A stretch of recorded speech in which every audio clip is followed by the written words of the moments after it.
Okay, just a quick heads up. This video is going to be different from the other videos I just make. I mean, this one isn't really going to have much effort put into it when it comes to editing. Literally, it's only going to be like videos playing, and that's probably it. Nothing like here. It's just more of like chill and listen to me rant about this story, and that's it. Also, yes, I know the audio is not that great, and that's because I'm not putting this much effort in making the audio sound as clean as possible for a story that is okay. But let's go my point of view, right? I'm just chilling. Ooh, a new Tales from the Pizzaplex book is announced. Well, it's not new, it's literally just a bundle of like the second and third, and the other one has a new story. And that was kind of the hook, a new story. And everyone was like, oh, what could it be? And nothing was known about it. It was speculated, speculated that it was going to be like the scrap story where it had Drew and Liam. And that's literally just all we could do, speculate. Until the day finally come, and we finally got to order it. And I ordered it. And it leaked the day after, and then I read it, and I was like, I was hopeful at first, because it did actually have the scrap story that people were speculating. So I was like, oh, an expose about the boss of the pizzeria. No, not Freddy Fazbear's Pizzeria. Yeah, big surprise. You would think it had Freddy Fazbear, but no. But it's not that new anyways. For some reason, some of the books stray away from FNaF, but no big deal. As long as it's good, it's good. And the beginning was fine, it was good. I liked the friendship. And then, once I just read more of it in, like, the live reading, oh no. It's bad. I'm not even gonna sugarcoat it. I'm not gonna say, well, it's not that great. It's bad, okay? Alright. This may sound like an exaggeration, but I'm serious when I say this might be the worst thing to come out of the Five Nights at Freddy's franchise. Like, I don't think this thing should even be called some FNaF media or whatever the hell. I think this thing should just be called not FNaF, that's for sure. But before I explain the issue with it, I'm going to give a summary to this, because you do not need to read this book. Unless you want to, then have fun having your mind going numb like mine did, but here's the summary of it. Two guys, Drew, Liam, they're both integral to the story. And they work at this pizza joint. And their boss is called freaking Burton. Yeah, it sounds a lot like Mr. Burrows. If you guys even know what the fuck a Mr. Burrows is. But, yeah. And they have to write an expose, or at least Drew has to. And he's like, I have an idea. Our boss is way too holly-jolly, so I'm gonna write an expose about it, like a journal thing for their school, because they're teenagers. So he does. And it's like saying some outrageous thing about the boss, and Liam is like, okay, I'll let you cook. And it was fun. It was fun at first. And then, like, weird stuff is happening. He keeps on making more expose. Drew, he just keeps on making more of these. And somehow, he gets a crowd. I'm serious. He gets a crowd of people. And then it's like, it gets back to the point they're boycotting the pizza joint. And the boss is starting to, like, feel less like himself. And Liam was like, what did you do? And Drew's like, oh yeah? Well, did you know that I think the boss is actually associated as a shapeshifter? And Liam was like, what the And then next day later, the story just gets worse and worse. He just keeps pumping out more expose journal things about the pizzeria and the boss. And Mr. Burton, the boss, he's just getting more depressed. He's like, what is this? Then it gets to the point that Liam and Drew are fired. I don't know why Liam got fired. He did nothing wrong. But Drew, yeah, it was well deserved. He was literally basically ruining the pizzeria's reputation. So then, Drew has a brilliant idea. He gets the whole town to, like, basically surround the pizzeria. It's like that, like, I can't remember if it was from the Simpson movie. You know how, like, everyone's after Homer, I'm pretty sure? Everyone in, like, the Simpson, everything you know? That's what it felt like when I read this. And then, you'll never believe what happens. Drew enters in the pizza place, and he's like, oh, I gotta talk to Mr. Burton. He's evil. And then Liam comes in, and he's like, what are you doing? And then, like, Drew fakes harm himself and saying, oh, look what Mr. Burton done. And then Liam's like, no, dude, that's clearly you. And he believes it for a second. But then he comes after Mr. Burton and he's like, you're evil. And, like, Burton is like, what? What did I do? I'm just an old man. An old man running a pizzeria. Like, he gets accused of everything. A murderer. Like, setting places on fire. I don't think I could. It's a lot, man. So then, Drew's like fighting Mr. Burton, right?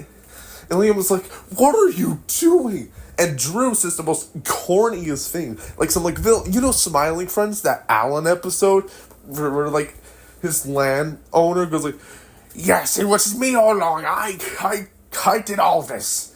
He literally just says that. Don't you see? I made all these false accusations. Reverse Flash moment, man. So then, it gets even more crazier. Drew sets the place on fire. A fire happened. And then Mr. Burton burns alive. Yeah, like, what the... Like, and then Drew gets burnt alive too, and he's laughing. He's still alive, and he's like waving at the window. And oh yeah, the crowd, as Liam's running away, the crowd is still cheering, even when the fire is still going. I'm serious, by the way. The fire still goes, and they're like, hallelujah. I'm not kidding. They actually say that. And apparently, I can't remember off the top of my head because it's like forgettable. Apparently, the smoke had a shape of Satan. So technically, we had our first Satan appearance in Five Nights at Freddy's. Okay, well, I guess that's not too far-fetched, but what? So then it ends with Liam being the opposite of Drew, making an expose about how the boss was a good guy, and he says, like, some corny thing like, if you hated Mr. Burton and sided with Drew, then you'll see that you're the real monster. I mean, that's not, like, literally odd quote, but it's basically some corny shit like that. So, yeah, that's the summary. I know it was probably a bad summary in speaking way, but I can't take this story serious. And I hate this story. It's bad. Okay, now the summary may sound like, oh, what's not that bad? It's... Alright, let me just go through this one by one and explain my issue. The characters are flat. Like, actually, like, I felt nothing with the character. I was only rooting for Liam because I hate Drew so much. I didn't even care about the boss or Mr. Burton. Like, they so want us to care about Mr. Burton, but I just can't be asked to care about him. Like, when he got set on fire, it's like, what the hell? And that's it. That's the only reaction I got. And it's just your basic, nice pizzeria owner guy. He's nothing special. Like, I'm gonna be honest, they quote-unquote build him up to be evil. He's literally not evil. Like, it's such an obvious plot twist that he's not evil. Like, come on. Surely you could think of a better plot twist, man. So then, it gets better. It gets better, man. Drew is such a bad villain. Like, what is this? He's so flat. He's just cartoonishly evil and not in a good way. Like, oh yes, he got a mob of people praising that Mr. Burton burned down. No one questioned it. Like I know sometimes you're supposed to suspend your beliefs. But come on, I could only do that so many times with this story. Like, come on. Am I really supposed to think a teenager Drew, managed to do all of this? Like, I'm just dumbfounded with how bad Drew is. I mean, he's unlikable. He has no redeeming qualities. Nothing. I mean, and what I say he's a bad character, I don't mean as in, oh, he's an evil villain. He's bad. He's bad, okay? His character's bad. Basically, he's just a flat villain, and I don't know, I guess his rise as a villain it's just predictable. So predictable. Mr. Burton's predictable too. Liam's just your boring protagonist, actually. I mean, you only root for him because he's the only one who holds the knowledge that Mr. Burton isn't evil. And he's the only one that isn't doing outrageous things, but it's what the freaking story wants you to pretty much say or do. Believe him because he's the only sane one, while everyone else is out of their mind. And Liam's the only one who is actually thought of Mr. Burton being innocent, apparently. Yeah, it's stupid. Mr. Burton, let me go more in depth with him. He had potential. He could have been something evil. But no, they decided to make him a good man. I could do no wrong. He's literally just Mr. Boss from Smiling Friends. Except Mr. Boss is actually funny. And Mr. Boss is just better. So basically a watered down version of Mr. Boss from Smiling Friends. Literally, that's all I think about when I look at Mr. Burton. He just looks like not even looks like, because, well, I mean, you know, we don't know what he looks like, but he just sounds like Mr. Boss. Like, I was pretty much expecting Mr. Burton to say, "Guess I'm ugly good," or something like that. I was pretty much expecting him to say something like that at that point. And he could have been evil, you know? He really could have been with the foreshadowing. Oh, should I say red herring? It's not even a good red herring, but I'll get into that later. They could have made him evil. And here's the thing. They wouldn't have to sacrifice Drew. They could have 2 pieces of garbage. And Liam is like, oh, both of them are kind of crappy. What do I do? Wouldn't that be this way better? The writing. The writing it's not good.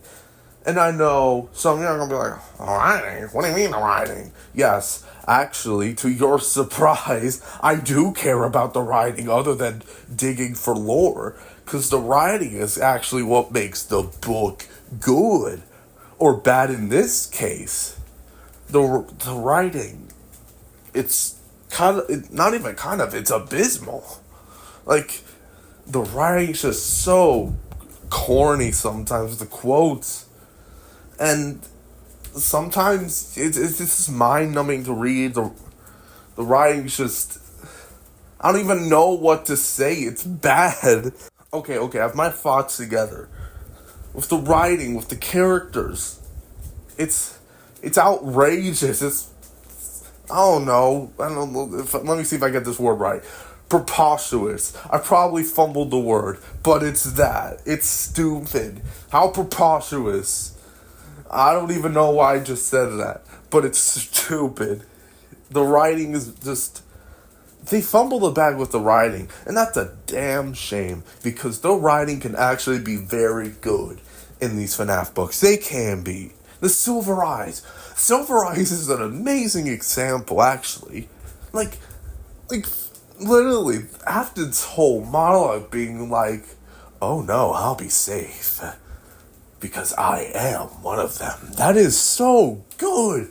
So what happened with this story? Like, I don't know what happened with the writing. It just sounds like the writing department just had a hard time executing this. And I can't blame them, because this idea is ass. And let's just get to what the message of this book is saying. Her story, should I say. I'm not even going to sugarcoat it. it's so obviously about cancel culture. I know someone on Twitter's gonna be like, no, it's not about cancel culture. You're just overanalyzing. Okay. Yeah. Let me just not believe the fact this is not about cancel culture. Yeah, this is totally about this. This is literally about cancel culture. I'm keeping it real. Oh yeah, you're telling me the person, the villain who makes a bunch of journalistic things, making false accusations of the boss, and getting a mob to hate on him. Oh yeah, no, totally not about cancel. It's so uncreative too. Like, it does something so different, and it's so bland. Bland as, like, nothing gets more bland than this. Not even a bland bread. It's, like, the message is just so generic. Do we need to learn this message, Scott? Or whatever? Did we need to know this? We could have had just a story where some goddamn mini Chica figurine chased a homeless man, and that would be more entertaining, probably would have a more good message than that. Be careful what you wish for, or else the tiny toy Chica will come after you. That would be more entertaining than whatever the hell this is. But, like, the message clear. I hate to say stuff like this, but if you're denying that this is about cancel culture, you're just kind of coping. I'm not even gonna lie. And like I said, it's done in such a generic way, and I think one of Liam's line is, if you celebrated it, then the monster is you, or something like that. It's like, dude, you could have handled this in a better way. You're not an animated adult show. You are supposedly a PG horror thing for everyone. I don't know what the hell this franchise is. Is it like horror for everyone? I guess it is. But I just gotta wonder, what was Scott thinking of letting this through? Did he even want this to go through? Was this like a fan fiction he made or something like that? I don't know. Oh yeah, we gotta get on to the topic. Alright. Is this Scott's little vent book? Yeah, let me explain this. Alright, so with the message of the book and how on the nose the writing can be, people think that this is Scott's way of, like, venting out his frustrations back when he was, like, quote-unquote first canceled in 2021. And people think this is about, like, stuff like the Talbot Files, but it's not. It's clearly not. I'm confident if this is, like, Scott's little vent book, it had to have been, like, with, like, the 2021 incident in mind. I'm just saying that right now. This was not written when Pinky Pills was fired. This was not written when Talbot Files got, well, I almost said fired. You're fired, Talbot, you're fired. I personally think it's a vent thing, but if it's not, the story's still bad. Okay, the message is bad. Like, it's generic. It's still bad and generic. And it's stale. And if it is the case, did you really need to make this a story? Could you just not go on Reddit and just explain your problems? Because I'm sure people on Reddit would have been like, oh, don't worry, Scott. Did you have to do this in a book? Did you have to, like, hide how you feel in a goddamn book of all things? Like, this wouldn't be the first time Scott has vented out his feelings in, like, games. Well, I mean, this is not a game, it's a book, but in, like FNAF world, yes, people think Deskman is Henry, but no, that's definitely Scott's rant zone.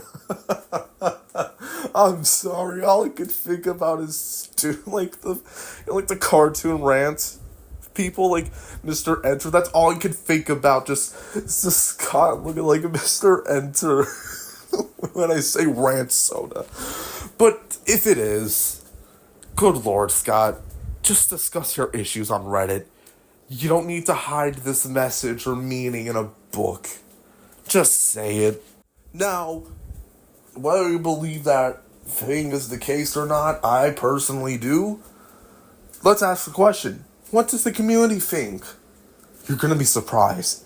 They actually love it. The appearance of Nightmarian, Vanny no, they hate it. They hate it.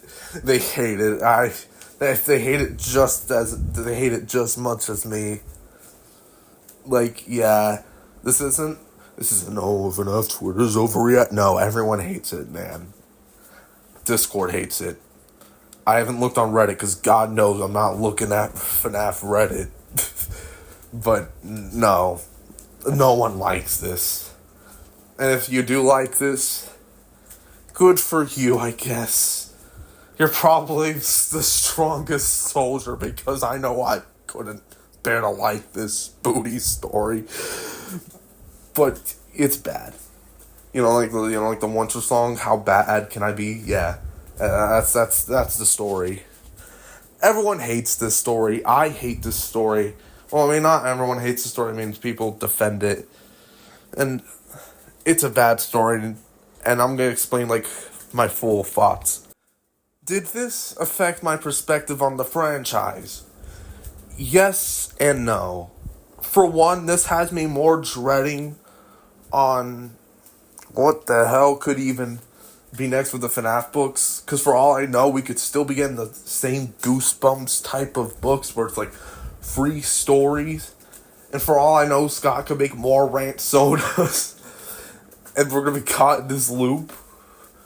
Or we could be finally free of this. But this really did kind of affect my view on the FNaF books. After all this time, as much as I really do like the books are nice. I mean, despite some of their flaws, they still have some merits. I can't say the books have merits with this thing standing right there, running around naked and just screaming nonsense. That's pretty much what the story is. Some dude living in your apartment running around naked, drunk, and just screaming something stupid.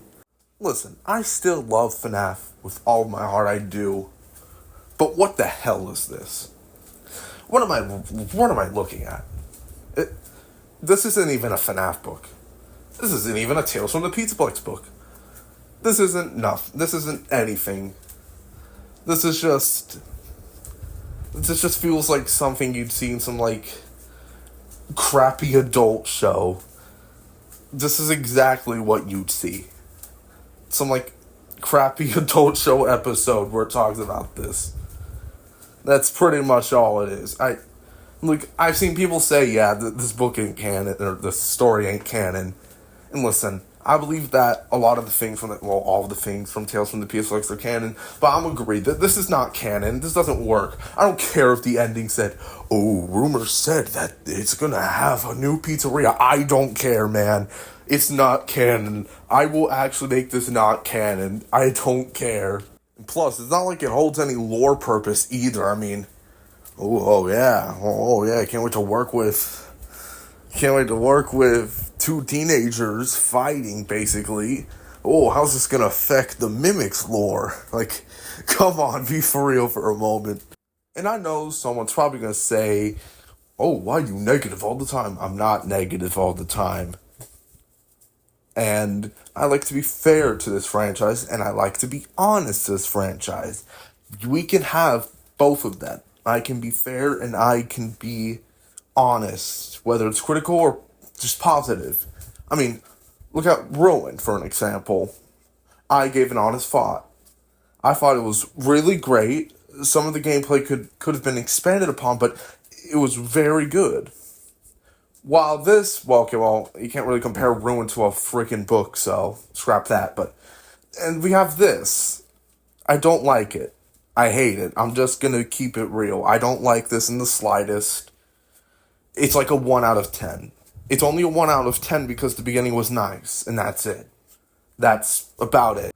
Now, let me state this again. Or have I even said this? Hell if I know. I love the franchise. I have been a fan since 2014. Ever since FNaF 1. And I like to be pretty honest about how I feel. And I like to be fair. And I can't give it the benefit if it's just cheeks. I really can't, and I'm just gonna be honest. It's just your generic cancel culture friggin' thing. Like why are we talking about cancel culture in a universe about remnant agony? Like, surely you could have made an emotional story like the real Jake. At least that held some, for one, emotional importance and just everything else. This serves no purpose. I mean, seriously, you couldn't make it interesting, like make it a murder mystery instead of just some teenager spreading false information? Really? And what really irks me too is that it's 80 pages. Or something like that. It's like 80 pages. You don't need to make this 80 pages. I know some stories that are literally shorter than this. Shorter. It's insane, but listen. I still like this franchise. You should know this. I'm not going to abandon this franchise. Obviously not because of this, but I am going to say I am a little bit more harsher towards the franchise with this now, because this is something that's being publicly released. I don't care if you make up some crackpot theory saying, oh, this is Scott's vent piece, but he didn't mean to release it. No, this was released, and this was mostly, I'm confident, this was most definitely published on purpose. It's not some narrative where they didn't mean to leak it or whatever. No, this is official. It's sold, and there it is. It's out. I'm not making this to, funny enough, cancel Scott Coffin or whatever you people are going to say about me. But I am making this out of passion for the franchise because I actually care for its quality. And this is not quality. Like, good lord, no, y'all are going to say, oh, you think this is the worst thing? Secure Breach right there. Here's the difference. I can sit down and laugh at the game a little bit because it does have some stupid things. And to be honest, I think it's like 5 out of 10. While on the other hand, this one's just pathetic. Really, a message about cancel culture. It's just, and you don't even do it in a cool way. That's what irks me too. You don't do this in a cool way. You just do this in a lame, grounded, human way. Like, you're FNaF. You're not grounded. Don't give me the FNaF 1 excuse either. That still had paranormal things. This is nothing. Nothing burger. And it's not even grounded in a scary way. It's boringly grounded. Alright. I'm going to come to the conclusion. My conclusion is that this is, you already know what I'm going to say. This is probably, not even probably, this is the worst thing to come out of FNaF. Because, for one, it doesn't even bother to be FNaF, and sometimes I wouldn't even mind that, but this, you could have replaced this with something FNaF related. Absolutely. Second, it doesn't even have any elements to FNaF. Don't give me some, like, in-depth thing where, oh, Satan appears, he's made out of agony. I don't want to hear it. This has no elements to FNaF at all. All this feels to me is just like, there's a call out about cancel culture, but do we really need a book about that? I mean, you could have done the lesson a lot more better. Because you have ruined about, like, AI, how they're a threat, that's good. But this is handled horribly. Last thing I'm going to say, I hope we don't have to get something like this again. And Scott, man, you gotta think twice on what you made, because what is this?